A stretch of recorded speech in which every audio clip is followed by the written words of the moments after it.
কেমন আছো তুমি? চলে যাচ্ছে, কেমন আর থাকবো, বিন্দাস থাকো, ঠিক আছে, এনি টাইম। বিন্দাসেই থাকি। তো কেমন রাজশহরকে মনে হয় তোমার? একদম ফাটাফাটি ফাটাফাটি। মানে মানে কেমন, যতই বলি ততই কম। কেন এরকম বলো? এত তারিফ কেন করো আমার তুমি? আমার কেন তারিফ করবো না, তারিফ করার কি এমন কমি আছে? কমি তো অনেক আছে না, যদি কমি না না থাকতো তাহলে আমার না, গার্লফ্রেন্ড আমার পাশে মোটেও থাকতো না। না, মোটেও না, কি বলছো ইয়ার? কমি নেই। কমি আছে। যার যার কমি মনে হয় তার কমি মনে হয়, আমার মনে হয় না, আমার মনে হয় না, মোটেও মনে হয় না। দেখো তুমি তো জানো তো আমার ব্রেকআপ হয়েছে রিসেন্টলি, হ্যাঁ সে তো জানি। তাই না? তো হুম, অবশ্যই কিছু কমি দেখেছি, ওর ফ্যামিলি কিছু কমি দেখেছে আমার মধ্যে। ওর ফ্যামিলি কমি দেখেছে, আমরা তো দেখি না, হুম। আমরা দেখি না। ওর ফ্যামিলি কিছু কমি দেখেছে আমার মধ্যে, বুঝেছো?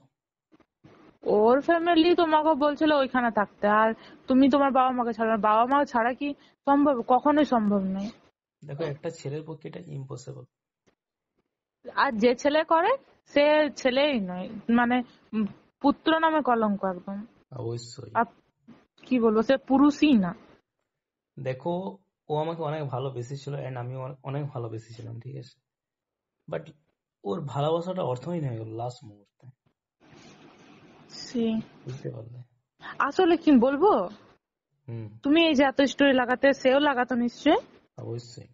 এটা না নজরে লেগে গেছে, ঠিক আছে, ভালো লোকেরও নজর লেগে যায়। অ্যাবসলিউটলি কারেক্ট, ঠিক বলছো তুমি। এই জিনিসটা কিন্তু যত তুমি নিজের জিনিস প্রাইভেসিতে রাখবে, প্রাইভেট করে রাখবে, ততই তোমার লং টাইম চলবে। ভুল ছিল আমার, আমাদের একটা ভিডিও আমি স্ট্যাটাস দিয়েছিলাম, ওটা একটু ভাইরাল হয়ে গেছিল না, তো ওটাতে তাহলে ওর ফ্যামিলি আমাকে খারাপ ভেবে নিয়েছিল। তাহলে হুম। কি এমন ভিডিও? মানে জাস্ট এমনি একটা ব্লগের মতো, আর কিছুই না, একটু ব্লগের মতো, আর লাস্টে একটু কিসিং ছিল, আর কিছু না। মানে লিপ আচ্ছা, টিপ নর্মালি, বুঝেছো, গভীর কিসিং মানে ছিল, কিসিং ছিল, আর কিছু কিন্তু না। তাহলে ওটাই তো, ওই জিনিসটাই তো খারাপ, তারপর লোকেও দেখছে, এই জিনিসগুলো তো সম্পূর্ণ খারাপ। হুম। ওর ফ্রেন্ড গুলো এরকম করেছে, জানো তো, আমি কাউকে সে হাইড তো করবো করবে, না। সে তো করবে। কেউ কারো ভালো চায়? ভাতের হুম, উপর এক তরকারি কেউ যদি দেখে, অটোমেটিকলি শত্রুরই লাগবে। সে হুম। যতই তোমার ক্লোজ হোক না, তোমাকে দেখায় যে সে ক্লোজ, কিন্তু না, সে ক্লোজ না। তুমি তো জানো না আমি মানে কি আর বলবো, মানে আমি সবকিছু মানে খোলামেলা ওপেনলি সবকিছুই করি, যেটা করি, বুঝেছো। আমি সে প্রাইভেট তো কোনো জানি। রাখি না, বুঝেছো, কারণ সবাইকে আর নিজের ওই মতো ভাবি। প্রাইভেট, প্রাইভেট রাখো না বলেই এর মতো। হুম। প্রাইভেট নিজেদের মধ্যে, হ্যাঁ। আমি এটাই আচ্ছা ভেবেছিলাম ঠিক যে আছে, আমার কে ক্ষতি করবে, আমি এটাই ভাবি মানুষকে, কারণ মানুষকে অনেক ওইটা বিশ্বাস করি। সম্পূর্ণ ভুল, সম্পূর্ণ ভুল। আমরা তো সামান্য মানুষ, যখন ভগবানের এরকম হয় তখন তো আমরা তো মানুষ, সেখানে তুচ্ছ একটা, কি আর হুম। বলবো তোমাকে। না না, ঠিক, একদম অবশ্যই তুমি যেটা বললো ঠিক। কিন্তু শোনো একটা জিনিস, তারপর কপাল, কপালে যদি কোনো জিনিস না থাকে তো হবে না, হুম, কোনোদিনই পসিবল না। হুম, হুম, হুম। তুমি ঠিক। হাজার চেষ্টা করো, তার পরিবারও মেনে যাবে, এমনও হয় যে বিয়ের ছামড়া অব্দি পৌঁছে গেছো কিন্তু সেখানে বিয়ে হলো না, হুম। তার অন্য কারোর সাথে বিয়ে হয়ে গেল, বা হলোই না, এরকম কিছু একটা ঘটে। একদম একদম ঠিক বলছো। ভালোবাসলে কষ্ট ছাড়া কিছু পাওয়া যায় না। কষ্ট, কষ্ট আর আমার থেকে কষ্ট, না, এতটা কষ্ট মনে হয় কেউ পায়নি। তোমার থেকে বেশি আমি পেয়েছি। না, কি বলছো ইয়ার? না, অনেক। তুমি দেখিয়ে কষ্ট পেয়েছো আর আমি না দেখিয়ে কষ্ট পেয়েছি, আর কষ্ট পাই।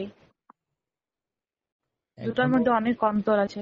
একটা মেয়ের পক্ষে কষ্ট, যন্ত্রণা ঝেলা চারটিখানি ব্যাপার নয়, ঠিক আছে। এখনো মিস করি তাকে অনেক, এন্ড জানি না ও মিস করি কি নেই, বাট ভুলতে করবে, পারছি কেন না। করবে না, করবে না কেন? আমাদের 7 মাসের ভালোবাসা ছিল, গভীর ভালোবাসা, ঠিক আছে তো। 7 মাসের, আর আমাদের কোথায় 3-4 বছর, 3-4 বছর আগে আমাদের, এই 3-4 বছর না, তার 3-4 বছর আগে তুমি ভাবো, হুম। তাকে আমি ভালোবাসলাম, তারপরে দেখো, যা হওয়ার হলো, তারপর দেখো তো তোমরা আমাদের ছাড়াছাড়ি 3 বছর হয়ে গেল। ইয়েস ইয়েস, দেখো তোমরা হচ্ছে 2025 পেড স্টুডেন্ট, আমার ওকে।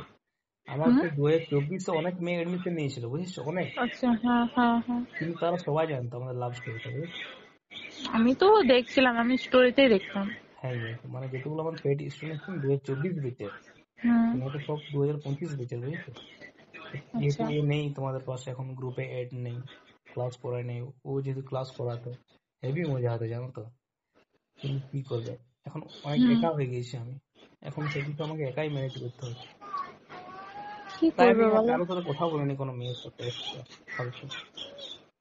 কিছু করার নেই তো, যে ভাগ্যে নেই সে আর ছাড়ো, ওই জায়গা থেকে মুভ অন করে যাও। दर्द होता है दिल में बहुत ज्यादा, तुम नहीं समझ सकते हो यार। हम सब समझते हैं। একটা ছেলে হেসে কথা বলে মেরে কিন্তু তার ভিতরে যে কষ্টটা ওটা কেউ তাহলে বুঝে না। তাহলে ভাবো তো আমার কি হয়, তাহলে ভাবো আমার কি হয়, আমিও তো হাসি খুশিতে ঘুরে বেড়াচ্ছি না ঘুরে।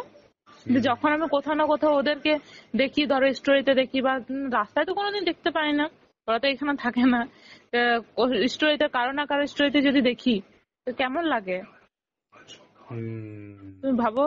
হুম একটা মেয়ে একটা মানে ওই ছেলেটার হাতে অন্য একটা মেয়েকে তুলে তুলে দেয়, কেমন লাগে, কতটা কষ্ট নিজের মধ্যে, কতটা কষ্ট যন্ত্রণা চেপে নিয়ে তাকে তুলে দিয়েছে হুম। ভাবো। Yes, yes, I understand. বুঝতে আমার পারছি। থেকে আর কষ্ট? দেখো তুমিও কষ্ট, কিন্তু ভালোবাসলে কষ্ট পাবেই গো, বুঝছো, এটা ফ্যাক্ট। সত্যি সে তো বটে, যখন ভগবান শ্রীকৃষ্ণ পেয়েছিল তো আমরা তো সামান্য মানুষ। যাকে তুমি অতিরিক্ত ভালোবাসবে না তাকে কোনোদিনও পাবে নাই, এটা মনে রাখো। এটা কিন্তু বাস্তব জিনিস। ওকে, যাকে তুমি চাইবে না অনেক খুব। ভালোবাসা না দূরে, মনে হয় দূরেই সুন্দর, হুম। সামনে এলে সব শেষ হয়ে যায়। যাকে তুমি খুব চাইবে যে ও আমার বউ হবে, বর হবে, আমার অনেক হ্যাঁ, এনজয় করবো, ফিউচার ঘুরবো, এটা সেই কোনোদিন বাস্তবে পরিণত হবে না, স্বপ্নই থেকে যাবে। সেই আর উম, এটাই হয়েছে, আমার জানি তোমারও হয়েছে, হ্যাঁ, অনেকেরই হয়। জানি সেই না यार, যদি কাউকে মন থেকে ভালোবাসি তাকে পাই না কেন, আমার কোয়েশ্চেন, তা তো বটে। কেন তাকে পাইনি? হম, হুম? বুঝলাম। আমার কি এবার তো কমি ক্লাস আছে বলো স্টার্টিং তো, হবে। আমার কি কমি আছে বলো তো, কিছু কমি নেই, তাহলে বললাম তো কিছুই কমি নেই। তুমি তো জানো কমি তো আমার কিছু ব্যাকগ্রাউন্ড, নেই, কিন্তু সবই বুঝি, কিন্তু কত করার বড় কিছু তারিফ নেই। করে আমার, বুঝেছো, কত একটা সুন্দর কথা কথা। বলবো, বলো। তুমি যে আজকে কষ্ট পাচ্ছ, নিশ্চয়ই নেক্সট মানে টাইমটা যেটা আসছে, তো নেক্সট টাইমে হয়তো তুমি এর থেকেও বেটার দেন কিছু পাবে। ভালো কিছু একজনকে হয়তো বাসা যায় ইন্তেজার বলবো, করছে। ভালো একজনকে বাসা যায়। ওকে, সে বুঝলাম, বাট ভালো মন থেকে দেখো, একজনকে বাসা যায় একটা এখন। টাইম সত্যিকারের আমি তোমাকে বলছি যে একটা টাইম সত্যি একটা ভালো টাইম আসবে।